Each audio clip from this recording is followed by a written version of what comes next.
दोस्तों नमस्कार, स्वागत है आप सभी का मेरे YouTube चैनल पर। आज हम इस वीडियो में देखेंगे लूप के बारे में। लूप क्या होता है, क्यों यूज़ किया जाता है और ये कितने प्रकार के होते हैं। लूप हर प्रोग्रामिंग लैंग्वेज का एक बेसिक एलिमेंट है, बहुत ही इम्पॉर्टेंट एलिमेंट है। चाहे आप सी में प्रोग्रामिंग करें, सी प्लस प्लस में करें, जावा में करें, विजुअल बेसिक में करें, या हम एक्सेल वीबीए की अभी बात कर रहे हैं तो एक्सेल वीबीए में भी लूप का इस्तेमाल किया जाता है। हर प्रोग्रामिंग लैंग्वेज में लूप का इस्तेमाल किया जाता है। यह एक बेसिक और इम्पॉर्टेंट एलिमेंट है किसी भी प्रोग्रामिंग लैंग्वेज का। कॉन्सेप्ट वही होता है, सिंटैक्स बदल जाते हैं अलग अलग प्रोग्रामिंग लैंग्वेज में, लेकिन कॉन्सेप्ट लूप का वही होता है। अब सवाल पैदा होता है कि लूप है क्या। कुछ यहाँ पर क्वेश्चंस होते हैं, जैसे कि लूप क्या होते हैं। ठीक है, तो इसको सबसे पहले समझते हैं कि लूप क्या होते हैं। लूप का मतलब होता है किसी भी कार्य को बार बार दोहराने के लिए हम लूप का प्रयोग करते हैं। कोई काम है, कोई कार्य है, कोई एक्शन है, कोई स्टेटमेंट है, उसको हमको बार बार रिपीट करना हो। ठीक है, तो बार बार रिपीट करने वाले जो कार्य होते हैं, उन कार्यों को करने के लिए लूप का इस्तेमाल किया जाता है। मान लो किसी चीज़ को हमको 10 बार प्रिंट करना है, ठीक है, या 10,000 बार प्रिंट करना है किसी एक ही चीज़ को, तो उसको 10,000 बार हमको लिखना पड़ेगा, 10,000 का कोड हमको लिखना पड़ेगा। तो उसको 10,000 बार ना लिख करके हम उस स्टेटमेंट को, उसको हम एक लूप में फिट कर देते हैं और लूप को हम 10,000 बार चलाते हैं। ठीक है, तो इस तरह के कार्य के लिए लूप का इस्तेमाल किया जाता है। यहाँ पर एक ग्राफिक्स के माध्यम से मैं आपको समझाना चाहूँगा कि लूप कैसे कार्य करता है। यहाँ पर देखिए दो खंभे हैं, एक येलो कलर का और एक ब्लू कलर का। यहाँ पर एक आदमी है जिसको आप कंप्यूटर समझ सकते हैं। हम इस आदमी को कहते हैं कि तुम यहाँ से येलो कलर का जो खंभा है उसको टच करो और ब्लू खंभे की तरफ चल दो। पैदल पैदल चलते हुए आओ, ब्लू खंभे को टच करो और वापस येलो खंभे की तरफ चलो। दोबारा येलो खंभे को आप टच करो और फिर से ब्लू खंभे की तरफ चलो। ब्लू को टच करो और वापस येलो की तरफ चलो। हम इसको ऐसा इंस्ट्रक्शन देते हैं। अब ये घूमता रहेगा, दोनों खंभों के बीच में ये चलता रहेगा। ठीक है, इसी को लूप कहते हैं। किसी कार्य को बार बार रिपीट करना लूप कहलाता है। ठीक है, अब यहाँ पर सवाल ये पैदा होता है कि ये लूप, ये जो चलने वाला जो प्रक्रिया है, जो हम इस आदमी को हमने जो इंस्ट्रक्शन दिया है, तो ये कब तक चलेगा। ठीक है, कब तक ये दोनों खंभों के बीच में चलता रहेगा। तो हम इसके लिए कुछ कंडीशंस निर्धारित करते हैं। जैसे कि हम इसको कहते हैं कि तुम 10 बार चलो, तो जब ये 10 बार चलेगा उसके बाद ये रुक जाएगा। या हम कहते हैं कि 20 बार चलो, तो 20 बार चलेगा और रुक जाएगा। 100 बार चलो, 100 बार चलेगा, रुक जाएगा। 10,000 बार चलो तो 10,000 बार चलेगा, रुक जाएगा। तो हम इसको एक रुकने के लिए इंस्ट्रक्शंस देते हैं, एक कंडीशन दे देते हैं। ठीक है, कि तुमको इतनी बार चलना है। दूसरा कंडीशन क्या हो सकता है? दूसरा कंडीशन ये हो सकता है, इसको हम बोलें कि मैं जब तक तुमको स्टॉप ना बोल दूं तब तक तुमको चलना है। तो ये दूसरा कंडीशन हो गया। तीसरा कंडीशन क्या हो सकता है? यहाँ पर जैसे कि कोई एक सिग्नल है, हम बोलते हैं कि ये सिग्नल जब तक ग्रीन है तब तक तुमको चलना है। ठीक है, तो ये चलता रहेगा चलता रहेगा। येलो खंबे से चलेगा, ब्लू में आएगा, ब्लू से वापस येलो में आएगा। सिग्नल को देखेगा, यदि ग्रीन हुआ तो फिर से चलेगा, फिर येलो में वापस आएगा। फिर सिग्नल को देखेगा, ग्रीन हुआ तो फिर चलेगा। जैसे ही ये ग्रीन के अलावा कोई दूसरा कलर होता है सिग्नल, तो ये रुक जाएगा, क्योंकि हमने इसको बोला है कि जब तक सिग्नल ग्रीन है तब तक तुमको चलना है। तो ये दूसरा कंडीशन हो गया।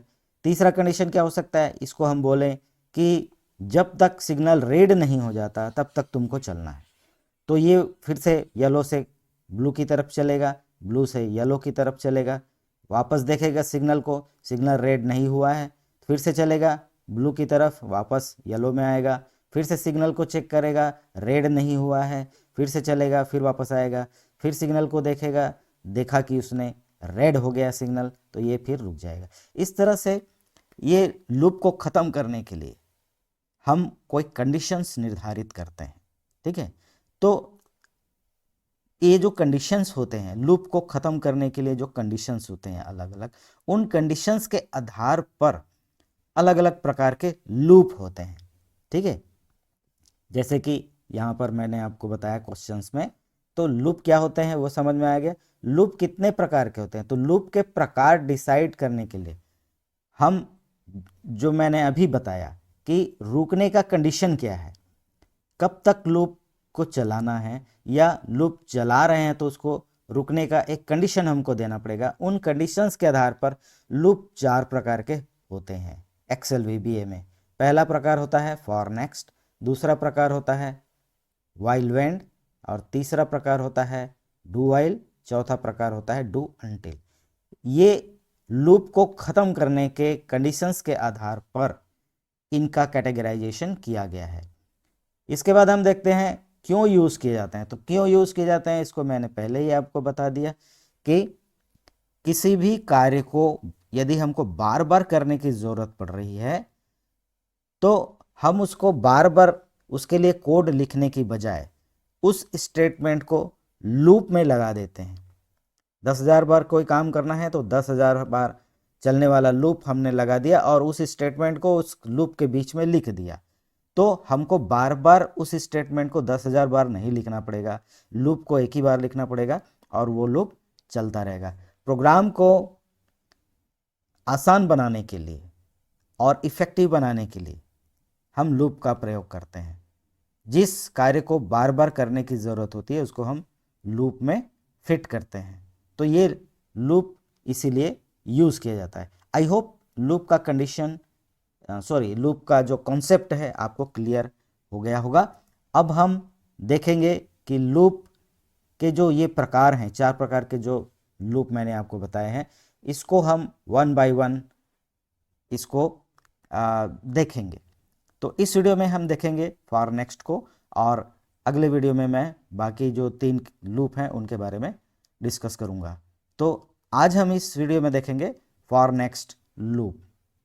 फॉर नेक्स्ट लूप को समझने के लिए फिर से हम इस ग्राफिक्स में आते हैं और हम देखते हैं जैसे कि इसका टास्क क्या है कि येलो खंबे से चलकर ब्लू खंबे को टच करना और वापस येलो खंबे में आना, ठीक है। ये लूप है हमारा, माने ये कार्य है, इसको बार बार करना है।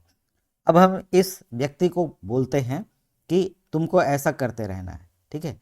तो कब तक करेगा, ये क्वेश्चन करेगा कि भाई मुझे कब तक करना है, ठीक है।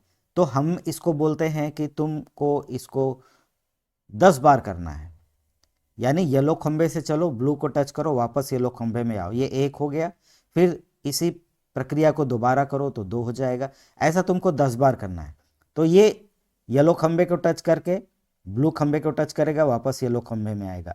तो ऐसा करके ये 10 बार करेगा, फिर 10 बार करने के बाद रुक जाएगा, ठीक है। यदि हम इसको बोलते हैं कि तुम ये प्रक्रिया 100 बार करो, तो ये इसी प्रक्रिया को 100 बार करेगा। यदि हम इसको बोलते हैं कि 1000 बार करो तो 1000 बार करेगा।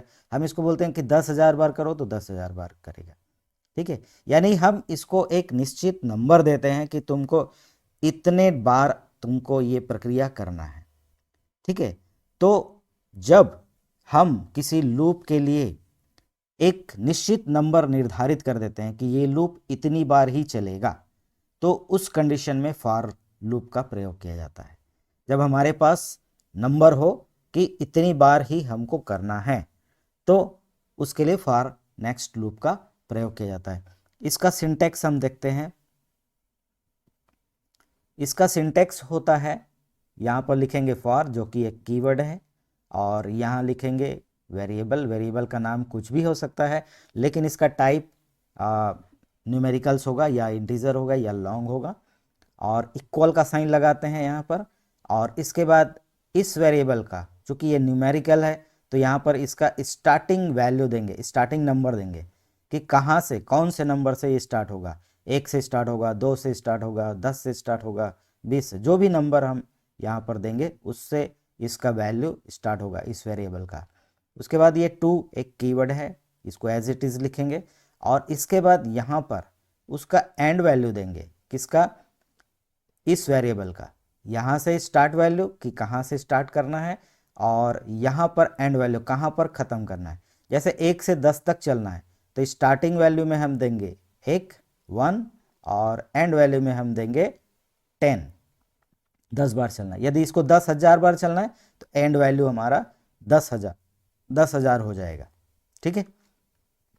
इसके बाद स्टेप वैल्यू ऑप्शनल होता है, यदि हम इसको ना दें तो भी लूप काम करेगा, तो यदि हम इसको ना दें तो बाय डिफ़ॉल्ट ये 1 होता है। और यहाँ पर स्टेप वैल्यू होता क्या है, स्टेप वैल्यू का मतलब होता है, सपोज मैं फिर से इस ग्राफिक्स में आऊँगा, लूप के दौरान मैं बार बार इस ग्राफिक्स की सहायता से ही आपको एक्सप्लेन करूँगा। सपोज हम इसको बोलते हैं कि भाई तुम येलो खंबे से ब्लू खंबे की तरफ जब चलो तो एक एक कदम चलो। ठीक है, तो ये एक एक कदम चलना ये इसका स्टेप हो गया। यहाँ पर हम देंगे 1। ठीक है, स्टेप वैल्यू में हम दे देंगे 1 कि तुमको एक एक कदम चलना है, यहाँ पर हम दे देंगे 1।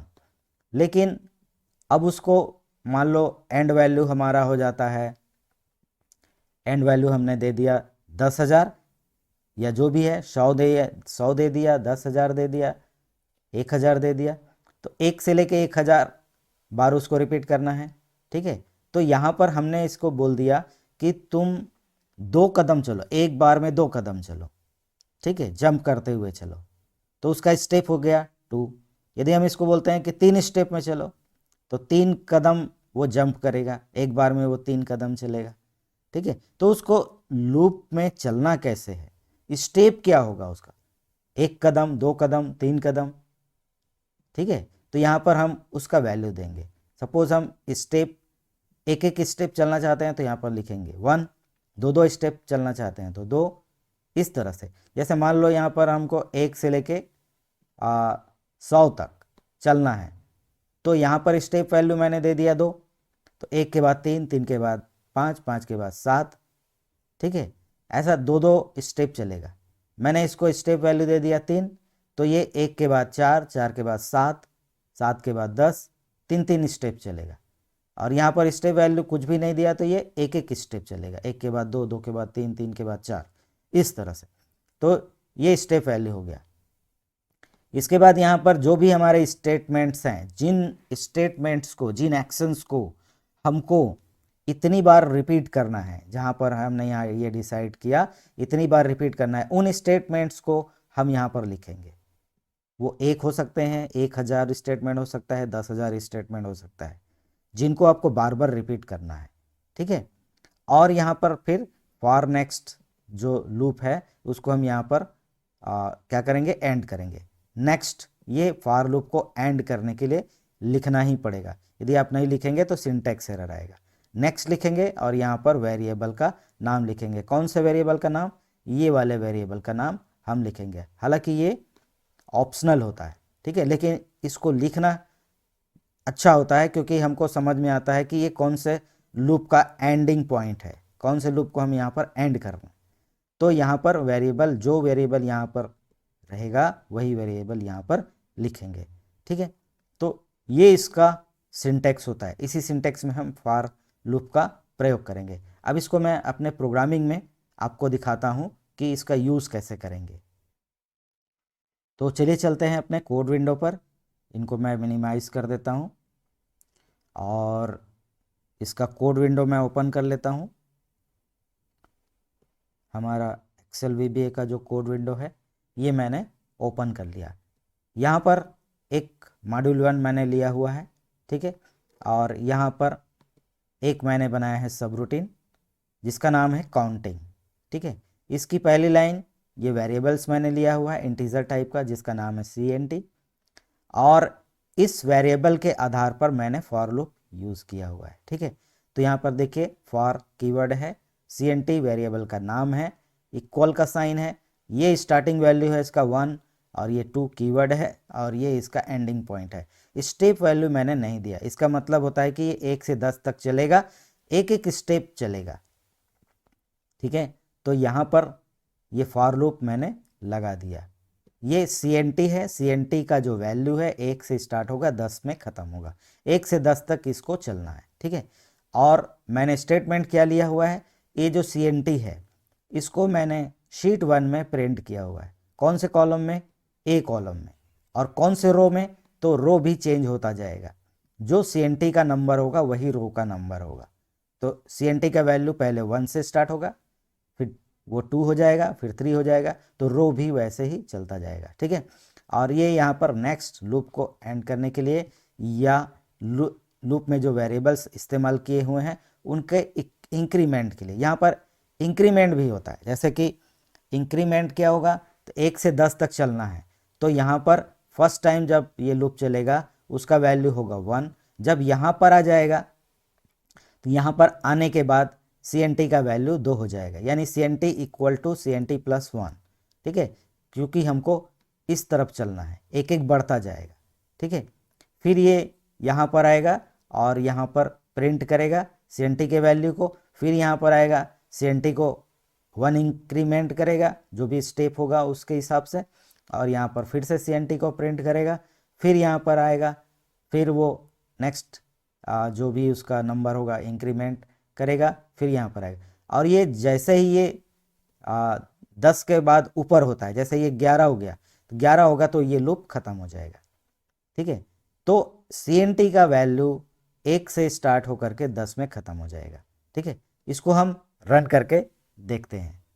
तो यहाँ पर रन करने के लिए मैंने ये रन बटन दबाया और यहाँ पर देखिए इस शीट में देखिए 1 से 10 तक का वैल्यू प्रिंट हो गया, ठीक है।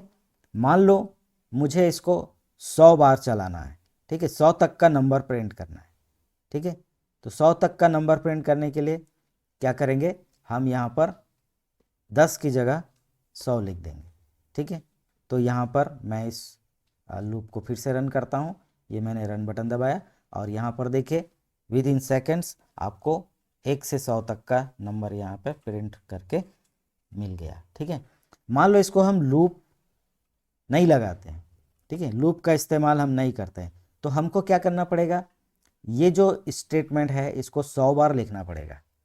यदि हम कोई भी 1 से 100 तक का गिनती यहाँ पर प्रिंट करना चाहते हैं, नंबर प्रिंट करना चाहते हैं, तो इस स्टेटमेंट को 100 बार लिखना पड़ेगा। यदि हम इसको 10,000 बार प्रिंट करना चाहते हैं तो ये लाइन हमको 10,000 बार लिखना पड़ेगा, ठीक है, जो कि एक बहुत ही टाइम कंज्यूमिंग होगा और बोरिंग होगा और हमारा समय वेस्ट करने वाला होगा। तो इसको हम 10,000 बार ना लिख करके हम क्या करते हैं, सिर्फ एक बार लिखते हैं और लूप को हम 10,000 बार चला देते हैं, ठीक है। तो ये 10,000 बार चलेगा और 10,000 बार इसको प्रिंट कर देगा। इसको मैं रन करके आपको दिखा देता हूँ।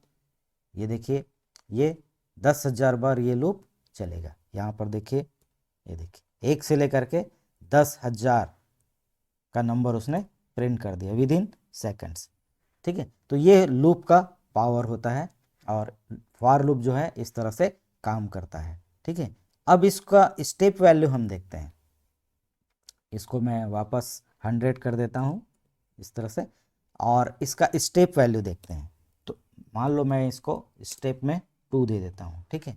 अब इसका इफेक्ट देखिएगा, ये देखिए 1 के बाद 3, 3 के बाद 5, 5 के बाद 7, 7 के बाद 9, ठीक है। इस तरह से ये 100 का जो भी आंकड़ा है वहाँ तक चलेगा 99, ठीक है। 99 के बाद इसमें यदि 2 स्टेप चलेगा तो 100 से ज़्यादा हो जाएगा, इसलिए 99 में आकर के ये रुक गया, ठीक है। तो इस तरह से ये लूप काम करता है, ठीक है। मान लो इसको मैं स्टेप वैल्यू को 3 कर देता हूँ, ठीक है। तो ये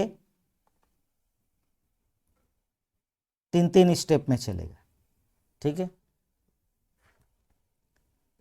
इसका रो नंबर हम यदि चेंज करना चाहते हैं तो रो नंबर हम यहाँ से चेंज कर सकते हैं। जैसे कि एक रो नंबर के लिए मैं यहाँ पर वेरिएबल ले लेता हूँ इंटीजर टाइप का इस तरह से, और इसको हम असाइन कर देते हैं 1, और यहाँ पर ये जो है इसको रो कर देते हैं और यहाँ पर प्रिंट करने के बाद rho equal to row plus 1, ठीक है। तो ये रो को जो है लाइन से लेगा, ठीक है, इस तरह से, ठीक। और तो इस तरह से ये प्रिंट दो दो स्टेप में हो गया। मान लो हम इसको रिवर्स करना चाहते हैं, जैसे मैं उल्टी गिनती लिखना चाहता हूँ 100 से लेकर के 1, ठीक है, ये 1, तो स्टेप वैल्यू को हमको करना पड़ेगा -1, ठीक है, क्योंकि हमको 100 से 1 तक चलना है। तो कैसे चलना पड़ेगा, तो -1, तो ये 100 से 1 तक की गिनती प्रिंट करा देगा। इसको मैं प्रिंट करके आपको दिखाता हूँ, ये देखिए, ठीक है, 100, 99, 98, इस तरह से ये 1 तक चलेगा, इस तरह से, ठीक है।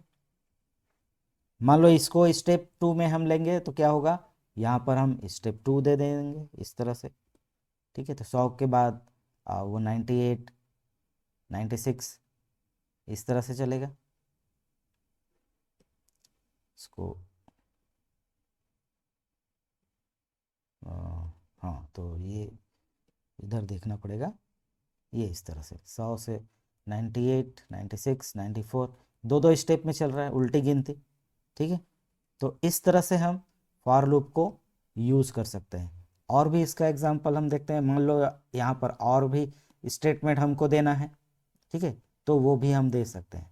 जैसे मान लो हमको 1 से 10 हम इसको चलाते हैं, और इसको मैं हटा देता हूँ, एक एक स्टेप चलना है। और यहाँ पर एक और स्टेटमेंट मैं दे देता हूँ, एक और स्टेटमेंट यहाँ पर दे देता हूँ कॉलम बी के लिए, यहाँ पर दे देते हैं कॉलम बी, और यहाँ पर मैं कर देता हूँ CNT इंटू एक और नंबर ले लेते हैं, नंबर यहाँ पर मैं डिक्लेयर कर देता हूँ इसको डिम नंबर एज इंटीजर, ठीक है। और इसको मैं कोई भी नंबर दे देता हूँ, सपोज यहाँ पे मैंने दे दिया 2, ठीक है। तो ये यहाँ पर जो भी नंबर मैंने दिया है उसका टेबल मुझे कॉलम बी पे मिल जाएगा, ठीक है। इसको देखते हैं, ये देखिए, ये हमने गिनती 1 से 10 तक प्रिंट करवाया, ठीक है। और यहाँ पर जो भी नंबर हम वहाँ पर देंगे, जैसे मैंने 2 दिया है तो 2 का टेबल यहाँ पर आपको दिखा देता है, ठीक है। मान लो मुझे 2 का टेबल नहीं चाहिए, मुझे 4 का टेबल चाहिए, ठीक है। इसको मैं हटाता हूँ, और मुझे 4 का टेबल चाहिए, तो यहाँ पर मैं क्या कर दूँगा, यहाँ पर मैं लिख दूँगा 4, ठीक है। तो ये 4 का टेबल मेरे को दूसरे कॉलम में दिखा देगा इस तरह से, ठीक है। तो हम चाहें तो यहाँ पर एक लाइन का स्टेटमेंट लिख सकते हैं, जितनी लाइंस को हमको रिपीट करना है ये लूप के अंदर हम लिख देंगे। तो इस तरह से फॉर लूप चलता है। फॉर लूप को क्यों यूज़ किया जाता है, कब यूज़ किया जाता है, एक बार मैं फिर से रिपीट करना चाहूँगा। जब हमको पता हो कि लूप को कितनी बार चलाना है ना, तो जब हमको पता होता है तो हम फॉर लूप का यूज़ कर सकते हैं। फॉर लूप में एक वेरिएबल होता है, उस वेरिएबल का हम स्टार्टिंग वैल्यू देते हैं और एंड वैल्यू देते हैं। तो ये वेरिएबल का वैल्यू स्टार्टिंग वैल्यू से एंड वैल्यू की तरफ चलता है, और उसके भीतर जो भी स्टेटमेंट हम देंगे उतनी बार वो रिपीट हो जाएगा। तो ये होता है फॉर लूप। तो ओके फ्रेंड्स, इस वीडियो में मैंने आपको लूप का कॉन्सेप्ट समझाया, और एक लूप मैंने आपको बताया for next loop. I hope आपको समझ में आया होगा। बाकी के लूप्स के लिए अलग अलग वीडियोस मैं बनाऊंगा, हर लूप का एक अलग वीडियो होगा। तो बने रहिएगा इस सीरीज़ में, और उन लूप्स के बारे में भी आप समझिएगा। लूप हर प्रोग्रामिंग लैंग्वेज का एक इम्पॉर्टेंट एलिमेंट है जिसको समझना बहुत ज़रूरी होता है। तो ओके फ्रेंड्स, ये वीडियो आपको पसंद आया होगा। तो यदि आपको ये वीडियो पसंद आया, अच्छा लगा, समझ में आया, तो लाइक कीजिएगा, कमेंट कीजिएगा, शेयर कीजिएगा, और चैनल पर नए हैं तो चैनल को सब्सक्राइब जरूर कीजिएगा, बेल आइकॉन को जरूर प्रेस करिएगा। ये मेरा एक्सेल VBA ट्यूटोरियल्स का सीरीज़ चल रहा है, और नेक्स्ट वीडियो में मैं नेक्स्ट जो भी लूप है उसको कवर करूँगा। तो बने रहिएगा इस सीरीज़ में मेरे साथ, और तब तक के लिए bye bye. Thanks for watching. Thank you very much.